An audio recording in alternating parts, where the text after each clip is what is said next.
Are you using Luminar Neo and unsure of what export settings to use? Did you know that you should choose different settings for social media and for printing? Are you 100% sure that you are picking the best options in each situation? If you want the answers to those and other questions about exporting from Luminar Neo, stick around. I will have the answers for you in this tutorial. I'm Darlene with Digital Photo Mentor, and if you're ready to start exporting your images from Luminar Neo, let's get started.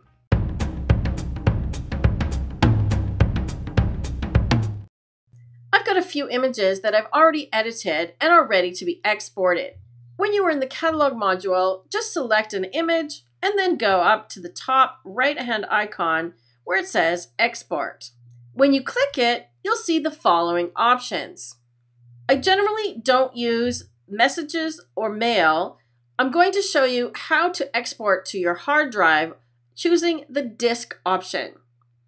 If you choose Share to Device and the Connect option, that will send the image back to Luminar Share on your phone. That's outside the scope of this tutorial. For this one, we're going to focus on exporting to disk. So go ahead and click that now. The first thing you need to do when this box pops up is choose where to save your images. Generally, it defaults to the last folder that you used. So I'm going to navigate to my Pictures folder, and I have one for my Luminar course called Exports, and I made one for this particular tutorial specifically called Export Settings. So you could save your images wherever you want. Just make note that you need to designate that here before you do anything else. So if you're having trouble finding your exported images, make sure you've chosen where to put them carefully and make note. If you don't see a window like this, you may just have to expand it. On Mac, it's right next to this pull-down menu here. This little up triangle or up arrow expands and contracts this box. If you're on Windows, look for something similar. Likewise, you should be able to see all of the following options. If you don't, see if there's a button that says Options or Expand. Now let's take a look at each of these options one by one. Sharpen, the first one, is pretty straightforward. Generally, I don't recommend applying a lot of sharpening upon export. If you find that your images are not sharp enough when they've come out of Luminar Neo, go back and use the Details tool or the Sharpen sliders inside of the Develop Raw tool and add some more sharpening there, as opposed to letting the program do it when you export. So I usually just choose Low or None. Underneath Sharpen, you'll see Resize. By default, it's set to Original. That means it's going to export the image the same size as the image you're working on inside Luminar Neo. If you want something smaller, then you need to choose one of these options. Choosing Long Edge allows you to set the pixel dimensions of the image you want exported based on the long side. For example, I can choose Long Edge and then say I want it to be 2048 pixels. I've chosen that size specifically for Facebook because that's the optimal pixel dimensions recommended for that platform. If you want to choose dimensions, then you can set the size based on the width and the height. I usually just go with Long Edge. It's a bit simpler to work with. The next option down is color space. These are known as color spaces.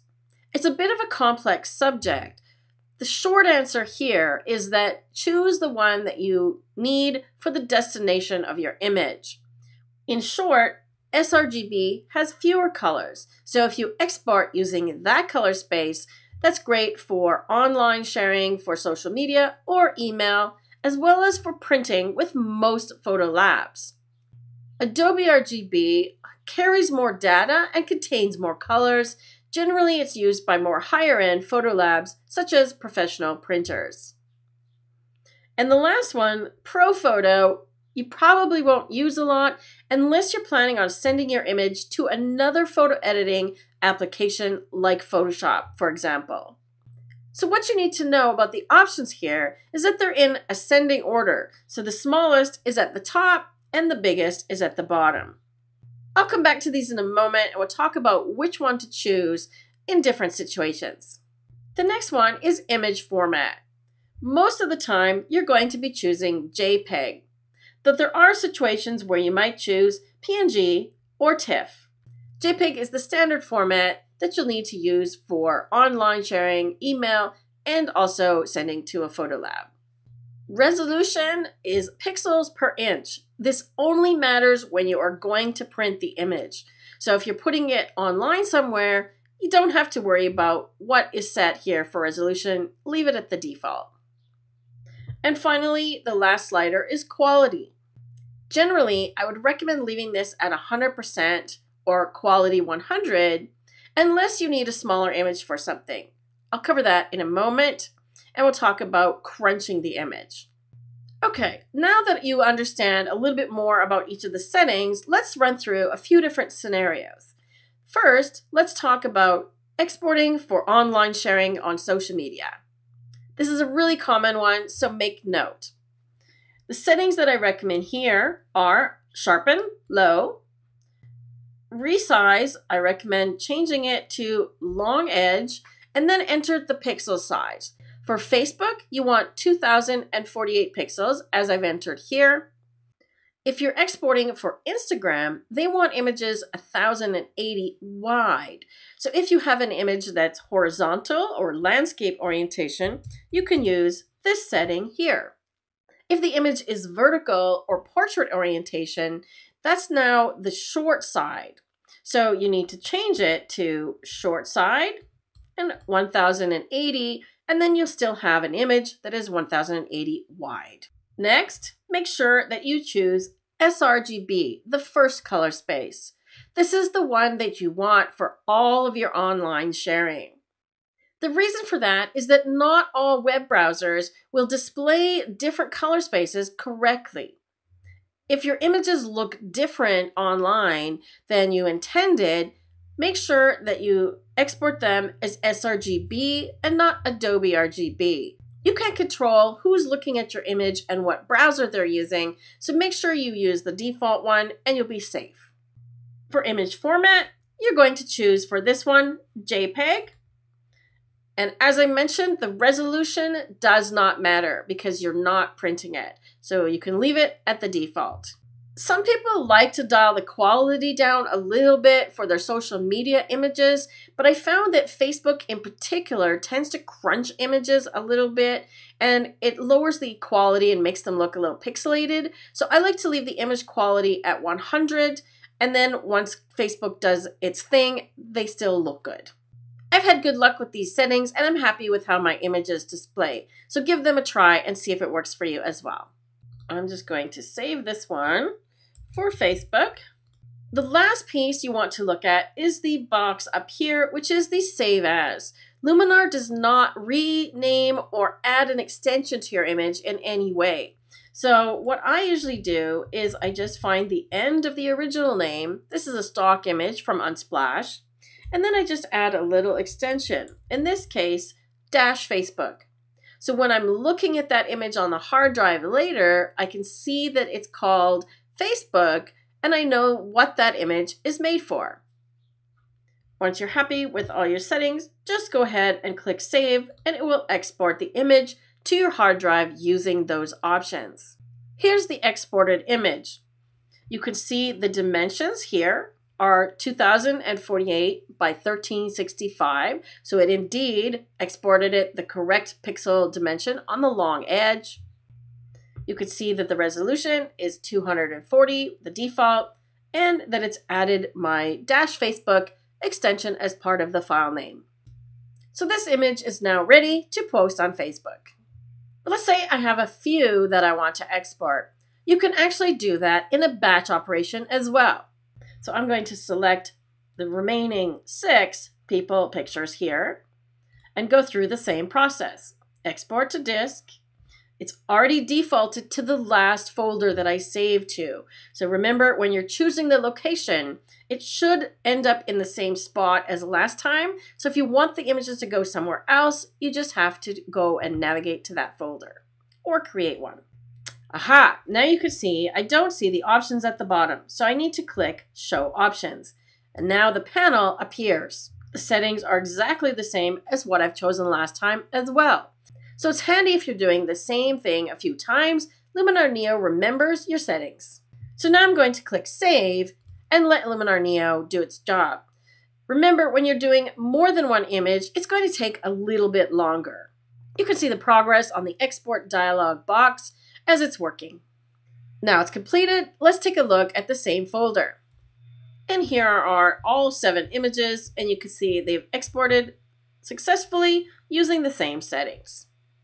There's one important thing to note here, that when you're doing a batch export, you'll notice that we didn't have the opportunity to amend the file name. So you can't add the little extension that I mentioned earlier, -Facebook. There's an easy way to solve that though. Just make a subfolder called Facebook size or something like that, and make sure you export into that folder. So if you're exporting for different purposes, make sure that you can easily distinguish between each of them. I'm just going to drag all of these into this folder, like so. Let's move on to the next example, exporting for email. Once again, I'm going to choose all of the images and go back to the same dialog box, but this time I'm going to make a new folder called Email next to this one, and in the options I'm going to choose 800 pixels on the long edge, and I'm going to dial down the quality to about 80, like so. So let me hit save, and then we'll take a look at the exported images once it's completed. Here are the images. What I want you to pay a particular attention to in this batch are the pixel dimensions down here and the file size or kilobytes it's taking up on the hard drive. You can see that they're all quite small. Most of them are under or around 100 kilobytes. This is an appropriate size for email. I can't tell you how many times people send me their images to look at, and they send me a gigantic file that's 10 megabytes or more. You don't want to send large files to your friends or family by email. It clogs up the person's inbox, and it can actually fill up their email so that they're not able to receive mail anymore, or you're not able to send. So you want to downsize your images to an appropriate size. You can also use the setting under the export pull-down box for mail. When you choose this option, Luminar Neo makes all of the setting decisions for you, so you don't have to worry about it. But let's see what it chooses and how big the file is.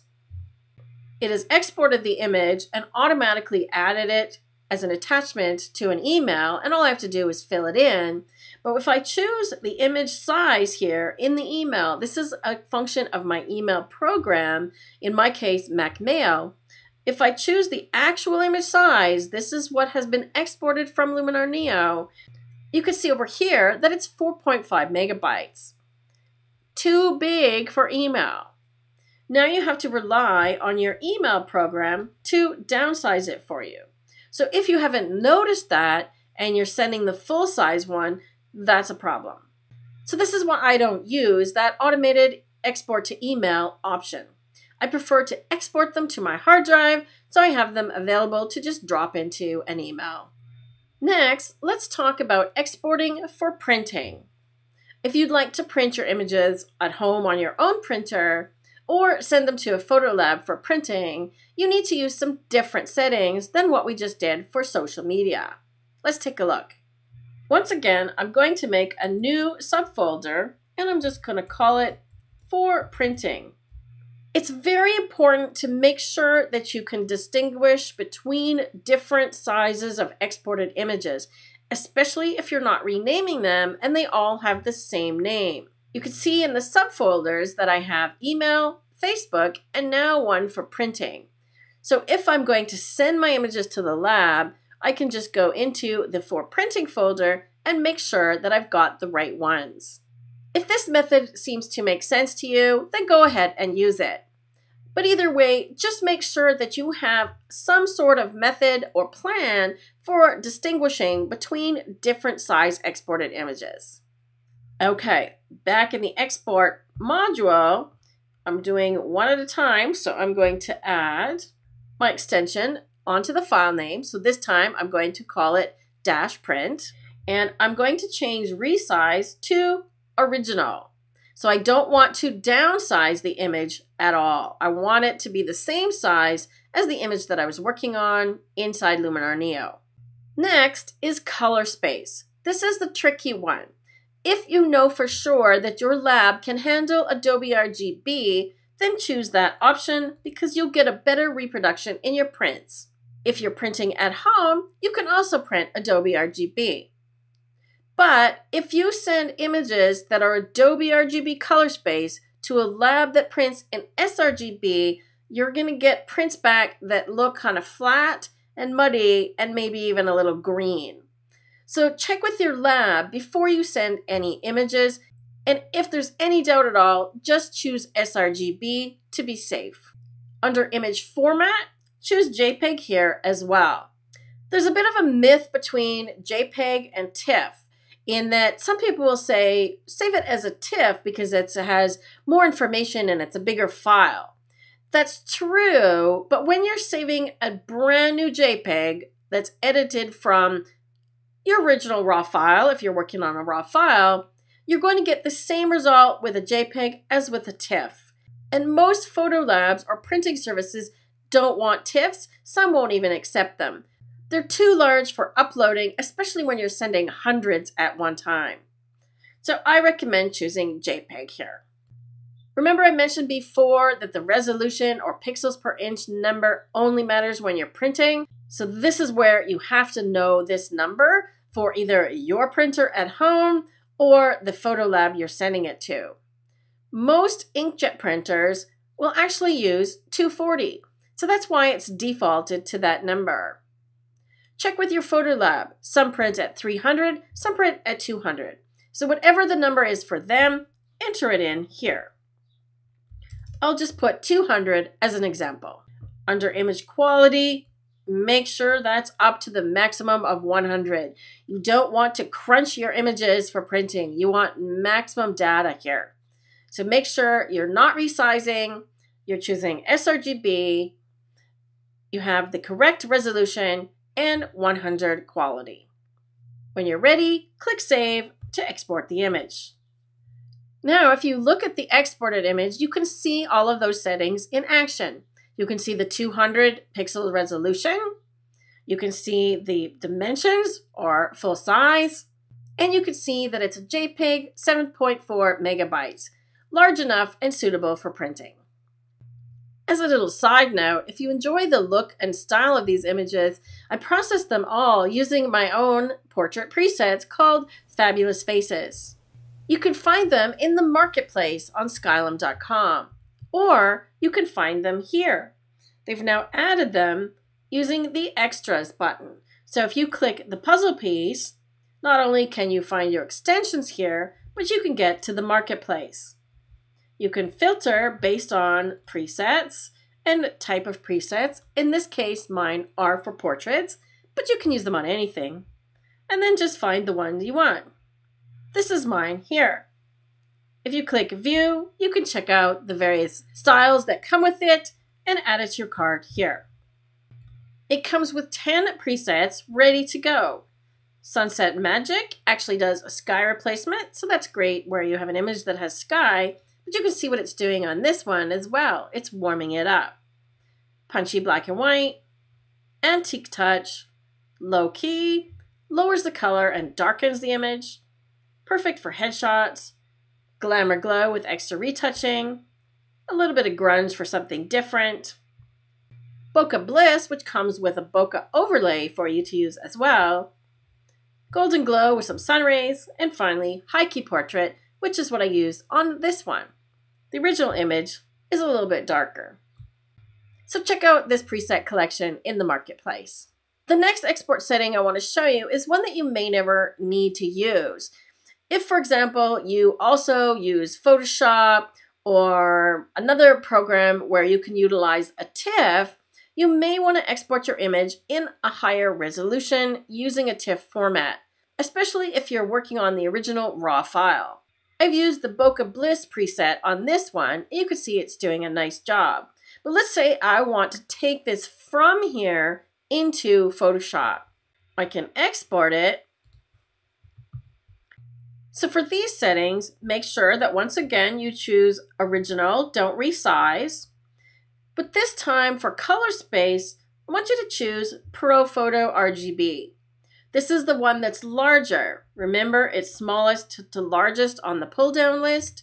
So send an image that has more colors to the other photo editor to begin with. You always want to start with the most amount of data and go smaller when you export. Okay, so this one, in this case, we want to keep it large because we're sending it to another photo editor. Format, you want to choose TIFF. Yes, there is a Photoshop option and it will save it as a PSD, which you can open in Photoshop. But if you save it as a TIFF, you also have the ability to open it in other programs as well.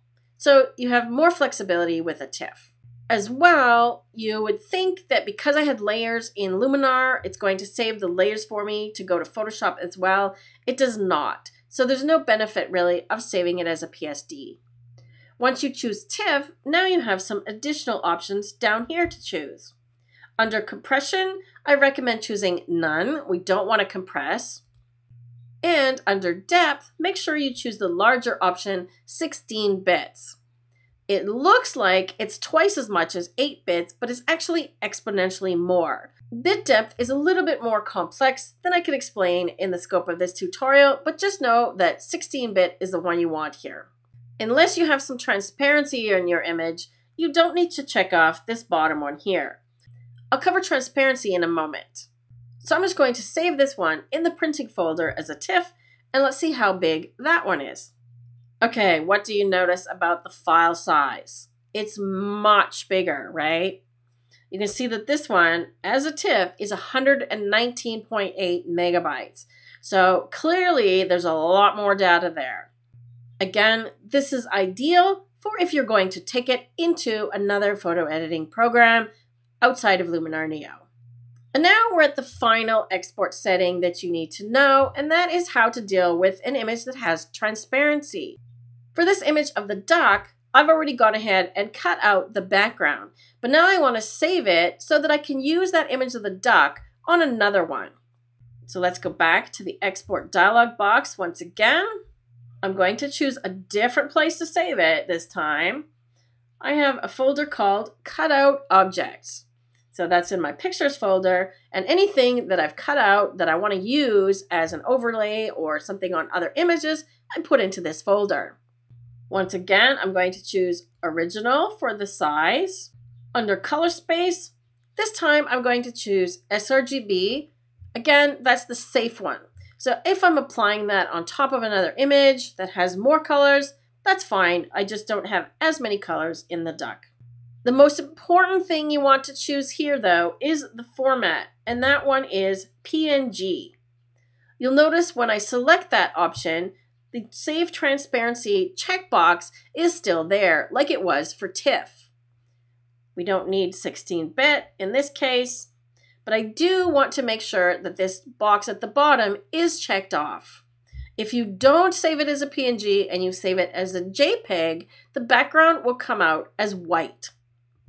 I've already exported this one as a PNG, so these are the settings you want to use when you're exporting something that you need to keep transparent. I'm going to export it as a JPEG as well to the same folder just to show you the difference.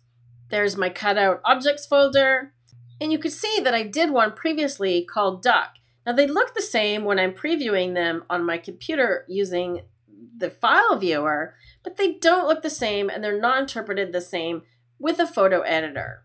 If I go back to the catalog and I look in that folder, there's the cutout objects. you can see the difference here. This one is the PNG and this one is the JPEG.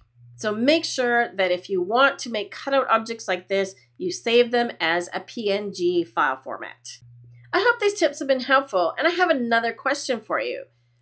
Would you like to learn even more about making sure that you get the best image quality on all of your images every time? If you said yes, then check out my course called 10 Ways to Improve Your Image Quality. There's a link to it in the description area below. It's a 4-hour class packed full of value, including topics like this one. But you'll also learn about noise reduction and avoiding noise, how to get sharper images, maximizing your data, things that I talked about briefly here, like color space and bit depth. You'll also learn about color management and things like calibrating your monitor. Check it out now. If you need to update your version of Luminar to get Luminar Neo, use my discount code DPM10 to get 10% off when you check out. If you'd like to watch another video on YouTube, click one on the screen now. Until next time, take care.